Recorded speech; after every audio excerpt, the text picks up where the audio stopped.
Sir last government లో జరుగుతున్న అక్రమాలు ఒక్కొక్కటి బయటకు వస్తున్నాయి. ముంబై మోడల్ ని కూడా వాళ్ళ ఫ్యామిలీని కూడా వేధించారు. అందులో బలవంతంగా ఐపీఎస్ ని కూడా ఇన్వాల్వ్ చేసి గవర్నమెంట్ లో కీలకమైనటువంటి వ్యక్తులు కార్యకలాపాలు చేశారన్న ఒక ప్రచారం కూడా జరుగుతుంది సార్. ఇది మీ దృష్టికి వచ్చిందా? వస్తే అలాంటి చర్యలు ఉండిపోతున్నాయి సార్. అంటే మీరు ఇప్పుడు చెప్పారు ఐపీఎస్ గురించి కూడా. ఐపీఎస్ఏ కాదు, డే బై డే ఆ స్టోరీలు ఏంటంటే మీకు ఏమనిపించింది? బాధ అనిపించలేదా? వాళ్ళ బిహేవియర్స్, ఆ స్టోరీస్ అవి విన్నప్పుడు అసహ్యమే లేదా? Never I heard all these things in my life.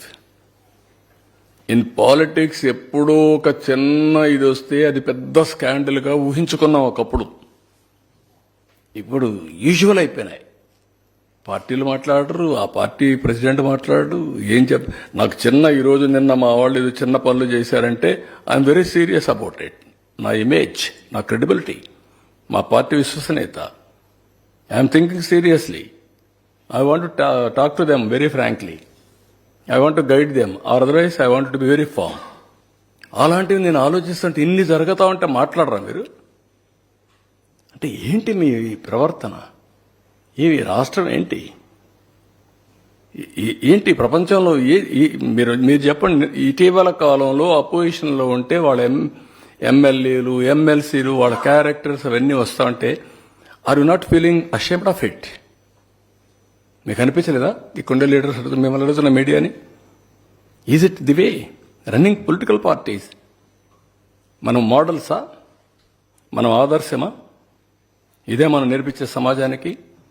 మొన్నటి వరకు వీళ్ళు చేసిన దౌర్భాగ్యం గంజాయి వెంటాడుతా ఉంది మమ్మల్ని. ఇంకా దాన్ని ఎట్ట తీసేయాలి నేను అప్పుడే ఎలక్షన్ ముందే చెప్పాను.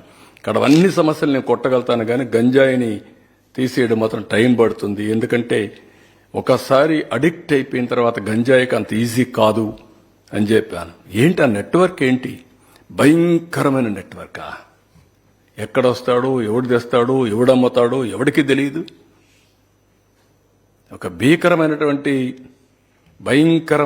నెట్వర్క్ క్రియేట్ చేసి రాష్ట్రాన్ని గంజాయి మత్తులో సుడిగుండంలో నెట్టేసే పరిస్థితికి వచ్చారు. దాన్ని చూస్తే బాధ, ఆవేదన. కానీ what can we do?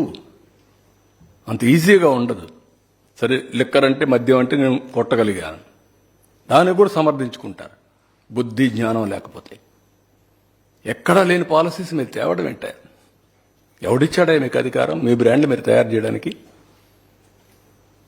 There is a national brands, there is international brands, there are companies over a decades, centuries they are in that profession. ఉండ తీసుకొస్తావు, ఏదో బ్రాండ్ పెడతావు, ఏదో చేస్తావు, కలుపుతావు. అంటే మొలాసెస్ కలిపేసి ఇచ్చేస్తే లిక్కర్ అయిపోతుందా? దానికి స్టాండర్డ్స్ లేవా? చాలా దారుణం. అంటే లెక్కలేనితనం అన్నమాట. మేము ఏమైనా చేస్తాం, అడిగితే ఎదురుదాడి చేస్తాం, పేపర్లో రాయిపిస్తాం, లేకుంటే మా సాక్షి న్యూస్లో చూపిస్తాం, మా బ్లూ మీడియా ఉంది వాళ్ళు కూడా వేస్తాం. ఏంటి మీకు వాల్యూస్ లేకపోతే ఎట్లాంటి ఇవన్నీ? ఓకే, రాజకీయాలు different. You may like my ideas, my ideology, you may not like. But there is a policy. There is some ethics. Minimum ethical standards లేకుండా రాజకీయాలు చేయడం ఏంటండి?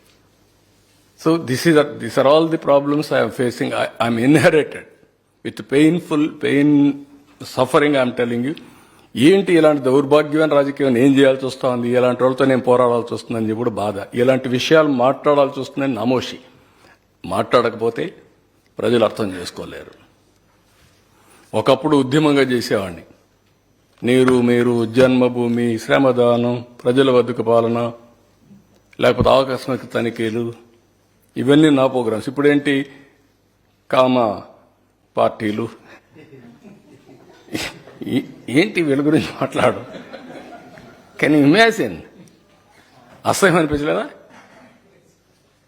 వాళ్ళు మాట్లాడే మాటలు. మొన్నటి వరకు బూతులు, ఇప్పుడు బూతులు లేవనుకోండి, ఆ బూతులు మాట్లాడే నోటికి తాళాలు పడ్డాయి.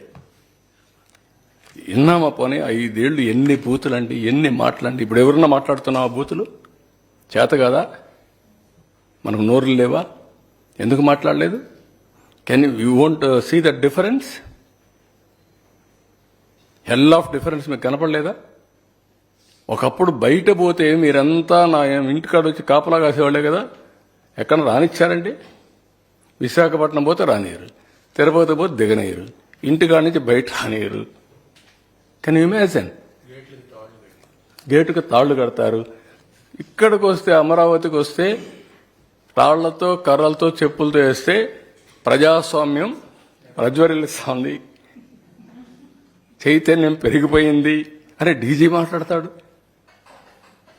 ఇవన్నీ మనం చూసిన అరాచకాలు, మీడియా పైన దాడులు.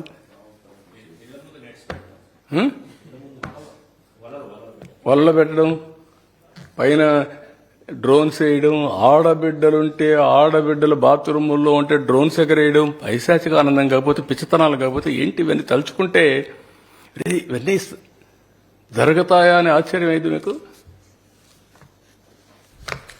అన్నాయి. కానీ మీరు మర్చిపోతే ఏంటంటే ప్రజలు కూడా మర్చిపోయేదానికి ప్రయత్నం చేస్తారు. కానీ జ్ఞాపకం చేయకపోతే ఈ భూతం అటా ఉంటుంది. ఇప్పుడు మీకు మస్కిటోస్ ఉంటాయి. ఒక సీజన్లో మస్కిటోస్ సైలెంట్ అయిపోతాయి. ఆ సీజన్ వస్తే జుమ్మని వస్తాయి, మల్టిపుల్ లావాకి వెళ్ళిపోతాయి. అది వెళ్ళిపోయి మళ్ళీ కరెక్ట్గా మీరు ఆ సీజన్ వస్తే మళ్ళీ ఓవర్ నైట్ పుట్టగొడుగులు మరి ఉన్నాయి. కొన్ని చలి ఇవి ఉంటాయి, అవి ఏమంటారు మన పల్లెటూరులో చలివెందులు ఏదో అంటారు, ఒక ఈగలు. అవి అవి ఒక సీజన్లోనే వస్తాయి, ఒక్క వర్షం పడినప్పుడు వస్తాయి ఉసుర్లు. ఆ ఉసుర్లు అట్లా వస్తాయి. అవి కొన్ని రాయలసీమలో అయితే చాలా మంది అవి తీసుకొని తింటారు. బాగా ఉప్పు ఫ్రై చేస్తారు, ఫ్రై చేసి బాగా ఉప్పు అవన్నీ చాలా బాగుంటాయి, టేస్ట్ కూడా చాలా బాగుంటుంది. ఆ విధంగా అట్లా వస్తాయి. కొన్ని దిక్కుల్లో పుట్టగొడుగులు వస్తాయి. ఎగ్జాక్ట్ గా ఒక సీజన్ లో ఆ మట్టిలో పుట్టుకొస్తాయి. అంతవరకు మామూలు పుట్టాయి. అట్లా వీళ్ళు మీరు గుర్తుపెట్టుకోవాలి. సార్ మామూలు వాళ్ళు కాదు సార్. అడ్మినిస్ట్రేషన్ గాడిలో పెట్టి పరిపాలన పరంగా చాలా బలంగా ముందుకెళ్తా ఉన్నారు. At the same time nominated పోస్టుల విషయంలో మీ క్యాడర్ చాలా ఆసక్తిగా ఎదురు చూస్తా ఉంది. ఆ స్వీట్ న్యూస్ ఎప్పుడు? అది కూడా చేస్తున్నాం, అది కూడా వర్కౌట్ చేస్తున్నాం. రైట్ మ్యాన్ ని రైట్ ప్లేస్ లో పెట్టాలి. అది కూడా లేట్ కాకూడదు. నాకు వచ్చిన సవాళ్ళు అంటే మీ మాదిరిగానే నాకు కూడా 24 గంటల టైం, మా పార్టీ వాళ్ళకి కూడా 24 గంటల టైం. ఇప్పటికి 70 రోజులు 80 రోజులు అయిపోయింది. 70 రోజులు అయిందా? 75 రోజులు అయిందా? 75 రోజులు అయింది. ఇంకొక 25 రోజుల్లో 100 రోజులు అవుతుంది. ఇప్పుడు ఈ 100 రోజుల లోపల మీరు చెప్పిన కార్యక్రమం కూడా వర్కౌట్ చేస్తున్నా. ఇప్పటికే చాలా గంటలు కూర్చున్నా. మళ్ళా నేను ఇచ్చే పొజిషన్స్ రాంగ్ చాయిస్ ఇస్తే మళ్ళా తిడతారు. వేరే చేస్తున్న ఏ మాట అయితే నేను చెప్పాను, నేను అధ్యయనం చేస్తాను, మీ పర్ఫార్మెన్స్ అప్రైజ్ చేస్తాను, మీకు పనికి తగిన గుర్తింపు ఇస్తానని నేను చెప్పాను. ఆ ఎక్సర్సైజ్ చేస్తున్నా. నెంబర్ ఆఫ్ అవర్స్ కూర్చున్నా.